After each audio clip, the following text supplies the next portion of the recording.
बिस्मिल्लाहिर्रहमानिर्रहीम।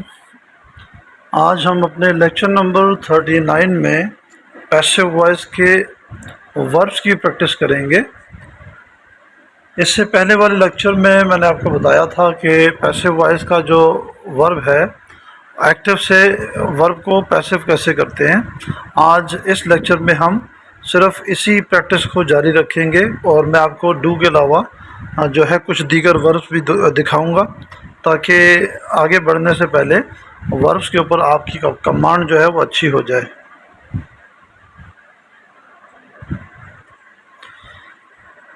सबसे पहले जो हमने पिछली स्लाइड में देखा था उसको दोबारा देख लेते हैं ताकि वो आपके जहन में ताज़ा हो जाए।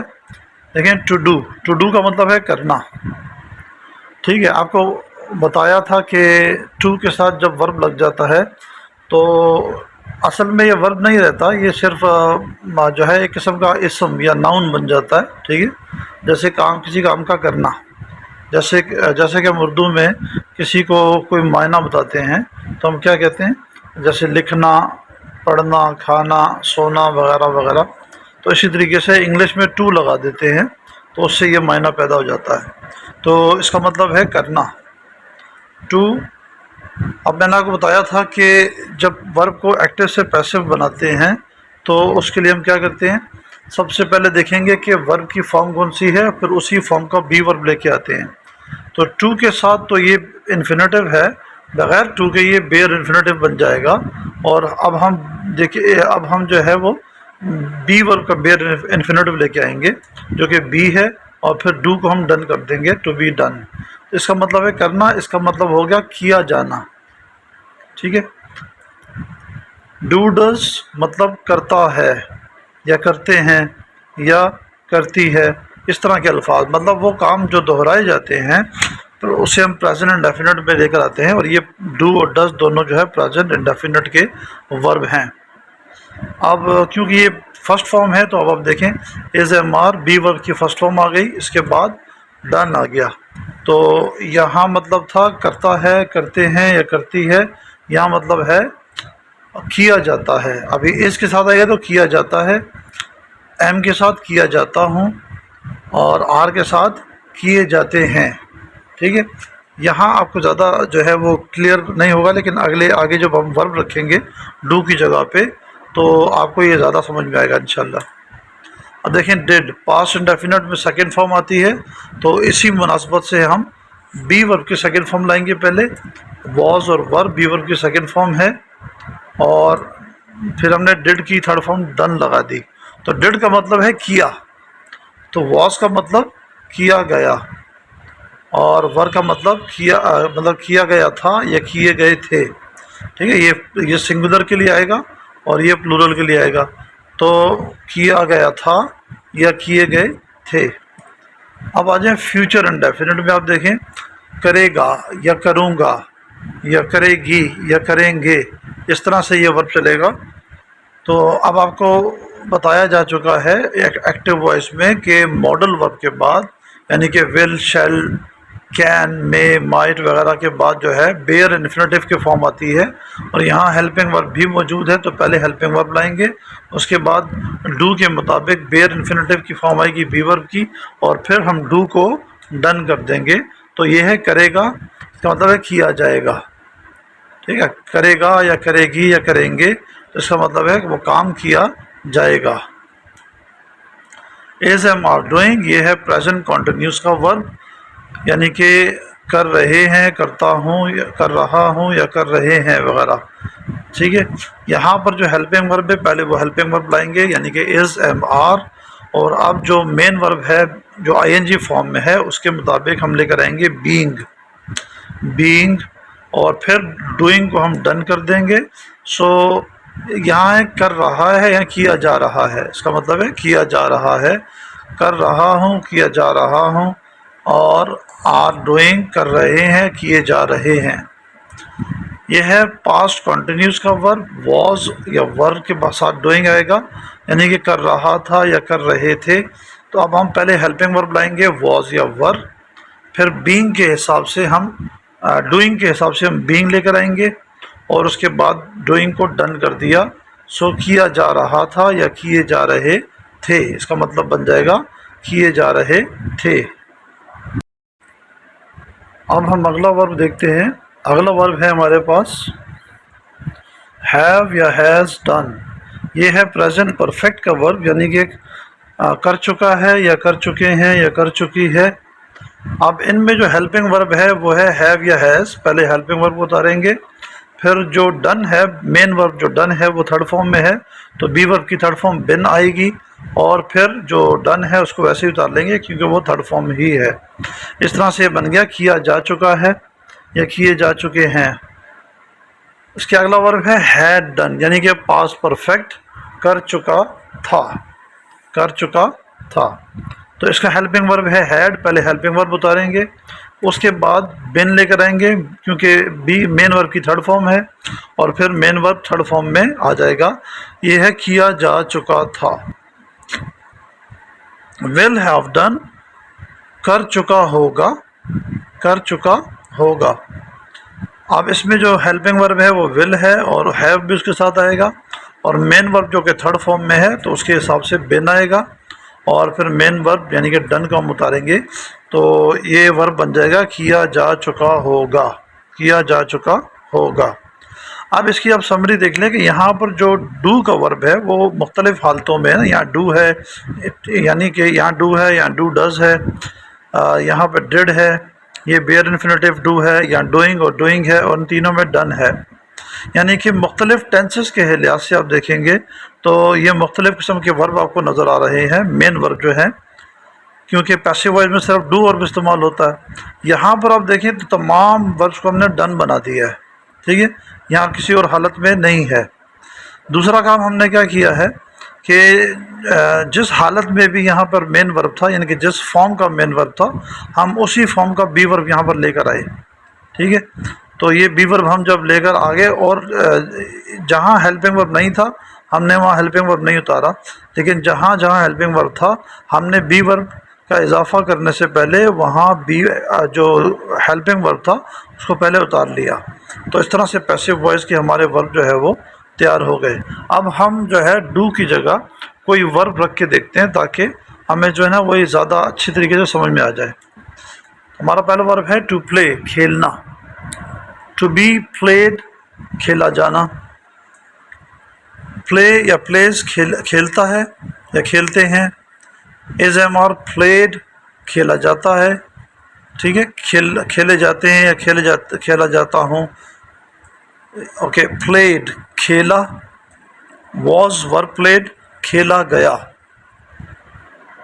विल प्ले, सॉरी ये असल में विल प्ले है, यहाँ पे ईडी नहीं होगा ये। ठीक है, इसको छोड़, फिर आते हैं विल बी प्लेड, खेला जाएगा। इज एम आर प्लेइंग, खेल रहे हैं या खेल रहा हूँ या खेल रहा है। Is am are being played, खेला जा रहा है, खेला जा रहा हूँ या खेले जा रहे हैं। वॉज या वर्ब प्लेइंग, खेल रहे थे या खेल रहा था। वॉज या वर्ब बीइंग प्लेड, खेला जा रहा था या खेले जा रहे थे। हैव हैज़ प्लेड, खेल चुका है या खेल चुके हैं। हैज़ या हैव बीन प्लेड, खेला जा चुका है या खेले जा चुके हैं। हैड प्लेड, खेल चुका था। हैड बिन प्लेड, खेला जा चुका था। विल हैव प्लेड, खेल चुका होगा। विल हैव बिन प्लेड, खेला जा चुका होगा। अब अगला वर्ब देखते हैं। अगला वर्ब है टू राइट, लिखना। टू बी रिटन, लिखे जाना। राइट्स, राइट या राइट्स यानी कि लिखता है या लिखते हैं या लिखता हूँ। इज एम आर रिटन, लिखा जाता है, लिखा जाता हूँ या लिखे जाते हैं। रोट, लिखा। वॉज या वर रिटन, लिखा गया या लिखे गए। विल राइट, लिखेगा। विल बी रिटन, लिखा जाएगा। इज एम आर राइटिंग, लिख रहा हूँ, लिख रहे हैं या लिख रहा है या लिख रही है। Is am are being written, लिखा जा रहा है, लिखा जा रहा हूँ या लिखे जा रहे हैं। वॉज वर राइटिंग यानी कि लिख रहे थे या लिख रहा था। वॉज वर बीइंग रिटन, लिख रहा था या लिख रहे थे, यहाँ बन गया लिखा जा रहा था या लिखे जा रहे थे। हैव या हैज़ रिटन यानी कि लिख चुका है या लिख चुके हैं या लिख चुका हूँ। हैव या हैज़ बिन रिटन लिखा जा चुका है। हैड रिटन लिख चुका था। हैड बिन रिटन लिखा जा चुका था। विल हैव रिटन लिख चुका होगा। विल हैव बिन रिटन लिखा जा चुका होगा। अगला वर्ब है टू रीड यानी कि पढ़ना। टू बी रेड पढ़े जाना। रीड या रीड्स पढ़ता है या पढ़ती है या पढ़ते हैं। इज एम आर रेड पढ़ता हूँ, पढ़ा जाता है, पढ़ा जाता हूँ या पढ़े जाते हैं। रीड रेड असल में सेकंड फॉर्म जो है इसकी स्पेलिंग एक ही जैसी है फर्स्ट जैसी, लेकिन इसको पढ़ते हैं रेड। सो रेड का मतलब पढ़ा। वॉज या वर रेड पढ़ा गया या पढ़े गए। विल रीड पढ़ेगा। विल बी रेड पढ़ा जाएगा। इज एम आर रीडिंग पढ़ रहा है, पढ़ रहा हूँ या पढ़ रहे हैं। Is am are being read पढ़ा जा रहा है, पढ़ा जा रहा हूँ या पढ़े जा रहे हैं। वॉज वर रीडिंग पढ़ रहे थे या पढ़ रहा था। वॉज वर बीइंग रेड पढ़ा जा रहा था या पढ़े जा रहे थे। हैव या हैज़ रेड पढ़ चुका है, पढ़ चुका हूँ या पढ़ चुके हैं। हैव या हैज़ बिन रेड पढ़ा जा चुका है, पढ़े जा चुके हैं। हैड रेड पढ़ चुका था। हैड बिन रेड पढ़ा जा चुका था। विल हैव रेड पढ़ चुका होगा। विल हैव बिन रेड पढ़ा जा चुका होगा। अब अगला वर्ब देखते हैं। टू टीच पढ़ाना। To be taught third form क्या है टॉट यानी कि पढ़ाया जाना। टीच या टीचर्स पढ़ाता है या पढ़ाते हैं या पढ़ाता हूँ। इज फर्स्ट फॉर्म आ गई इज एम आर। उसके बाद टॉट पढ़ाया जाता है, पढ़ाया जाता हूँ या पढ़ाए जाते हैं। टॉट पढ़ाया। वॉज वर टॉट पढ़ाया गया या पढ़ाए गए। विल टीच पढ़ाएगा। विल बी टॉट पढ़ाया जाएगा। इज एम आर टीचिंग पढ़ा रहा है, पढ़ा रहा हूँ या पढ़ा रहे हैं। Is am are being taught यानी कि पढ़ाया जा रहा हूँ, पढ़ाया जा रहा है या पढ़ाए जा रहे हैं। वॉज वर टीचिंग पढ़ा रहे थे या पढ़ा रहा था। वॉज वर बीइंग टॉट पढ़ाया जा रहा था या पढ़ाए जा रहे थे। हैव या हैज़ टॉट पढ़ा चुका है या पढ़ा चुका हूँ या पढ़ा चुके हैं। हैव या हैज़ बिन टॉट पढ़ाया जा चुका है या पढ़ाए जा चुके हैं। हैड टॉट पढ़ा चुका था। हैड बिन टॉट पढ़ाया जा चुका था। विल हैव टॉट पढ़ा चुका होगा। विल हैव बिन टॉट पढ़ाया जा चुका होगा। अगला वर्ब है टू ईट खाना। टू बी ईटन खाया जाना। ईट या ईट्स खाता है या खाता हूँ या खाते हैं। Is am are eaten is am are eaten खाया जाता है या खाया जाता हूँ या खाए जाते हैं। एट खाया। वॉज या वर ईटन खाया गया या खाए गए। विल ईट खाएगा। विल बी ईटन खाया जाएगा। इज एम आर ईटिंग खा रहे हैं या खा रहा हूँ या खा रहे हैं। Is am are being eaten खाया जा रहा है, खाया जा रहा हूँ या खाए जा रहे हैं। वॉज वर ईटिंग खा रहे थे या खा रहा था। वॉज वर बीइंग ईटन खाया जा रहा था या खाए जा रहे थे। हैव या हैज़ ईटन खा चुका है या खा चुका हूँ या खा चुके हैं। हैव हैज़ बिन ईटन खाया जा चुका है या खाए जा चुके हैं। हैड ईटन खा चुके थे या खा चुका था। हैड बिन ईटन खाया जा चुका था। विल हैव ईटन खा चुका होगा। विल हैव बिन ईटन खाया जा चुका होगा। उम्मीद है आपको ये लेक्चर जो है वो समझ में आ गया होगा और पसंद भी आया होगा। तो आप ज़रूर जो है मज़ीद वर्ब्स के साथ इनकी प्रैक्टिस करें, ताकि पैसिव का वर्ब जो है वो आपके जहन में अच्छी तरह बैठ जाए और हम मज़ीद प्रैक्टिस कर सकें। इस लेक्चर को अपने उन दोस्तों के साथ ज़रूर शेयर करें जो कि इंग्लिश सीखने में दिलचस्पी रखते हैं। अस्सलामु अलैकुम वरहमतुल्लाहि वबरकातुहू।